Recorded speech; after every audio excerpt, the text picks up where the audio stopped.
Tilingdan oldin qalbingni tarbiya qil. Chunki so'z qalbdan kelib tildan chiqadi.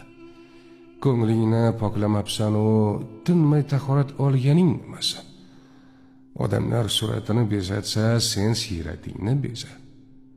Odamlar boshqalarning aybidan so'z ochsa, sen o'z qusuringni o'yla. O'ylaring so'zlaringga, so'zlaring fe'lingga, fe'ling taqdiringga ta'sir etadi. Go'zal o'yla, go'zal yasha. Har holni xayr bil, har kechani qadrla, har kelganni hizr bil. Inson tabassumi bilan tarbiyasini, nimaga kulgani bilan saviyasini namoyon qiladi. Xulosa shuki, insonning haqiqiy go'zalligi tashqi ko'rinishida emas, balki qalbi, niyati va axloqidadir. Qalb pok bo'lsa, so'z ham pok bo'ladi, amal ham go'zal bo'ladi.